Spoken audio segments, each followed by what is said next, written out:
पूर्व राज्यपाल सत्यपाल मलिक जब जम्मू कश्मीर को लेकर बात करते हैं तो बहुत सारे लोगों को बड़ी सारी चीज़ें जो वो कहते हैं लगता होगा यार सत्य तो यही है, क्योंकि ये पूर्व राज्यपाल रहे हैं।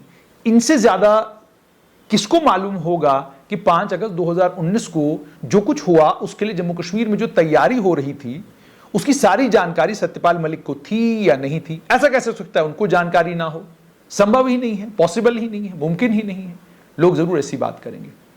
लेकिन जब आप जम्मू कश्मीर के इतिहास को उठाते हैं और इतिहास को पढ़ना शुरू करते हैं तो आपको पता चलता है कि 1953 में शेख मोहम्मद अब्दुल्ला जम्मू कश्मीर के मुख्यमंत्री नहीं, प्रधानमंत्री थे।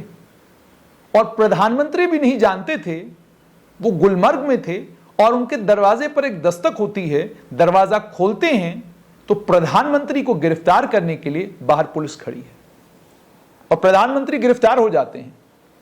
और जम्मू कश्मीर के प्रधानमंत्री को गिरफ्तार करने के बाद जम्मू कश्मीर में एक नई सरकार बनती है और जमीन पर उसका विरोध भी उस तरीके से नहीं हो पाता जिस तरीके से विरोध एक प्रधानमंत्री को गिरफ्तार करने के बाद होना चाहिए। अब आप सोचिए 1953 का समय है, आज तो जाहिर सी बात है फौज बड़ी मात्रा में जम्मू कश्मीर में है, सीआरपीएफ के जवान यहां पर मौजूद हैं, आईटीबीपी है, जम्मू कश्मीर पुलिस बहुत मजबूत है, एसओजी का ताकतवर बल है, उसके अलावा एसओजी का ताकतवर दल बल है, एसटीएफ है, अन्य कई और एजेंसीज हैं जो जमीन पर काम कर रही हैं। 53 में कितनी एजेंसीज रही होंगी? लेकिन प्रधानमंत्री शेख अब्दुल्ला गिरफ्तार हुए और गिरफ्तार होने के बाद उनको जेल शिफ्ट किया गया और उसके फौरन बाद जम्मू कश्मीर के एक नए प्रधानमंत्री चुन लिए गए। 1975 जम्मू कश्मीर में एक लोकतांत्रिक सरकार चल रही थी।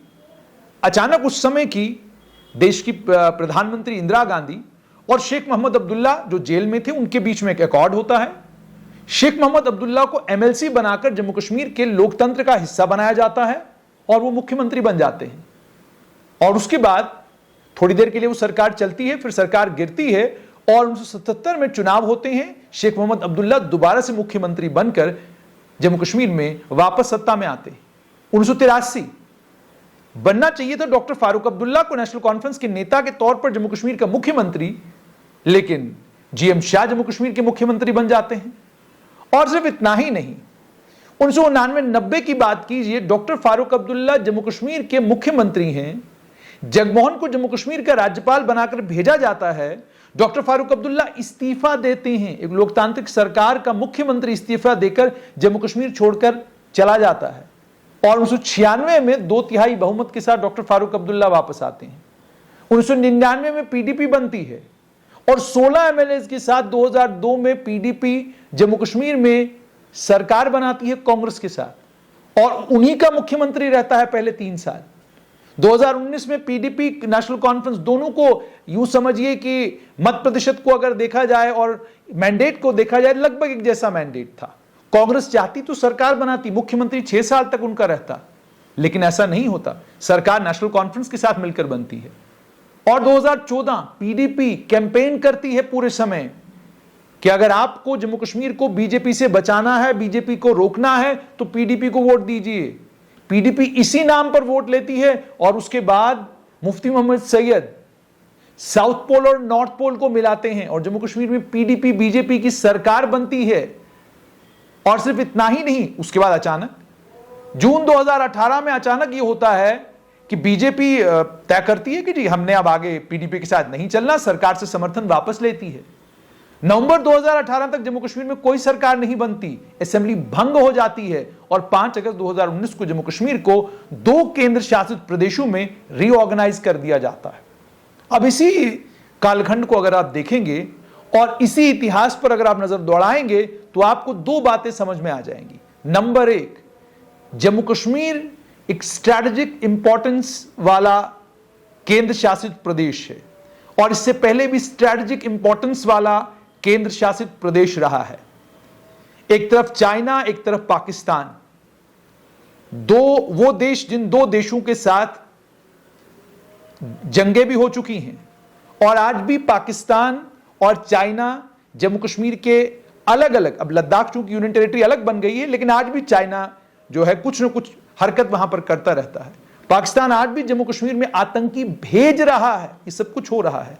तो इसका मतलब यह है कि जम्मू कश्मीर को लेकर जब भी फैसले लिए जाते रहे हैं वो पार्टी हित को या किसी एक व्यक्ति विशेष के हित को ध्यान में रखते हुए नहीं, बल्कि देश हित को ध्यान में रखते हुए फैसले लिए गए हैं। सरकारें अगर बदली गई हैं तो उसमें भी देश हित का ख्याल रखा गया है। और 5 अगस्त 2019 को जो कुछ होना था, इसका मतलब कुछ ना कुछ तय 2018 में ही था, जिसके चलते जम्मू कश्मीर में दूसरी कोई सरकार नहीं बन पाती। वरना 33 महीने के लिए तो नेशनल कॉन्फ्रेंस बीजेपी की सरकार भी बन सकती थी। 33 महीनों के लिए national conference, PDP, Congress coalition सरकार बन सकती थी, लेकिन कोई सरकार नहीं बनी। क्यों नहीं बनी? और आज अगर कुछ नेता ये कहते हैं कि हमें तो पता ही नहीं था जो 5 अगस्त 2019 को हुआ, तो जम्मू कश्मीर में 5 महीने तक सरकार आपने क्यों नहीं बनाई? और उसके बाद अगर पूर्व राज्यपाल सत्यपाल मलिक ये कहते हैं कि 5 अगस्त 2019 को लेकर जो कुछ वो कह रहे हैं और उसके बाद अपने रोल को जितना बढ़ा चढ़ा के वो बता रहे हैं, जब आप जमीन पर जो लोग उस समय मौजूद थे उनसे बात करते हैं तो आपको ये पता चलता है कि वो केंद्र की सरकार जो कल सुबह क्या फैसला लेने वाली है, वो फैसला ना तो कभी कहीं मीडिया में आता है, बड़े से बड़े पत्रकार को उसकी कोई खबर नहीं होती, बड़े से बड़े पत्रकार को उसके बारे में कोई जानकारी नहीं होती, अचानक फैसला होता है, सबको पता चलता है। और ये सभी मानते हैं कि ये पहली सरकार है जिस सरकार में आपको कल का पता नहीं होता सरकार कल सुबह क्या फैसला लेने वाली है। तो जरा सोचिए, इस सरकार ने जब 5 अगस्त 2019 का फैसला लिया होगा तो क्या एक विश्वसनीय सर्कल के अंदर रहते रहते वो बात नहीं हुई होगी? और उसी विश्वसनीय सर्कल से निकलकर आए थे छत्तीसगढ़ में रहे हुए additional chief secretary BVR Subrahmanyam. और बीवीआर सुब्रमण्यम का क्या कुछ रोल था 5 अगस्त 2019 से पहले वाले हालात में और उसके बाद जो कुछ घटा जम्मू कश्मीर में, वो लोग जानते हैं जो लोग जम्मू कश्मीर पर पैनी नजर रखते हैं। क्या जरूरत पड़ी थी अजीत डोवाल को अचानक 5 अगस्त 2019 के बाद अनंतनाग पहुंचने की, और अनंतनाग के डिप्टी कमिश्नर के साथ वो एक जगह खड़े होते हैं और लोगों से पूछते हैं 5 अगस्त को जो हुआ क्या आप उससे खुश हैं? क्या जरूरत पड़ी थी? इसका मतलब नेशनल सिक्योरिटी एडवाइजर की भी नजर जम्मू कश्मीर पर थी। यहां का जो तंत्र था उस तंत्र को भी सब चीजों की खबर थी, और उस तंत्र में जो विश्वसनीय लोग थे वो विश्वसनीय लोग हर समय नई दिल्ली के टच में थे और सब चीजें सुनियोजित थी और सब चीजों को लेकर जानकारी सूझबूझ के साथ और सोच समझ के साथ लोगों तक पहुंचाई जा रही थी। 370 को अमेंड किया जाएगा, जम्मू कश्मीर को केंद्र शासित प्रदेश बना दिया जाएगा, उसके नतीजे में क्या कुछ हो सकता है, क्या परिणाम हो सकते हैं, वो असेसमेंट हो चुकी थी, वो सब कुछ कर लिया जा चुका था। वो असेसमेंट कौन कर रहा था? उस असेसमेंट के ऊपर काम कौन कर रहा था? और 5 अगस्त 2019 के बाद अगर कोई बड़ा बवाल या कोई बड़ा भवंडर जम्मू कश्मीर में लंबे समय तक नहीं हुआ तो क्या मान लिया जाए कि केवल राज्यपाल, उस समय के राज्यपाल सत्यपाल मलिक के कारण हुआ?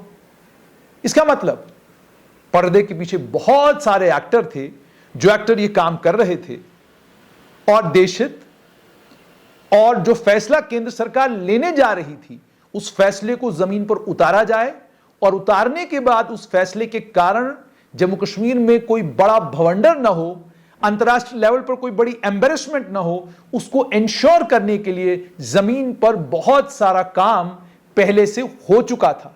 और वो जो बहुत सारा काम हो चुका था, जाहिर सी बात है वो काम जम्मू कश्मीर में उन तमाम लोगों ने किया जो तमाम लोग 5 अगस्त 2019 के बाद से बिल्कुल खामोश हैं। आपने उनको पब्लिक में कहीं कुछ बोलते हुए नहीं सुना, किसी पर आरोप या प्रत्यारोप लगाते नहीं सुना। खामोशी के साथ जब तक सेवाओं में हैं तो सेवा दे रहे हैं, और सेवाएं खत्म और खामोशी के साथ वो लोग बाहर निकल गए। 5 अगस्त 2019 की कहानी इतनी सरल नहीं है जितनी सरल इसको सत्यपाल मलिक बताने की कोशिश कर रहे हैं। वो खुद को अगर 5 अगस्त 2019 का बहुत बड़ा हीरो बताने की कोशिश कर रहे हैं तो यहां पर यह बात भी समझनी है कि जो लोग जम्मू कश्मीर को और खास तौर पर कश्मीर को समझते हैं वो जानते हैं कि यह मामला जम्मू कश्मीर के राजभवन का नहीं था, यह मामला केवल सत्यपाल मलिक का नहीं था। इस मामले में सत्यपाल मलिक एक राजनीतिक व्यक्ति के तौर पर जम्मू कश्मीर में एक राज्यपाल थे,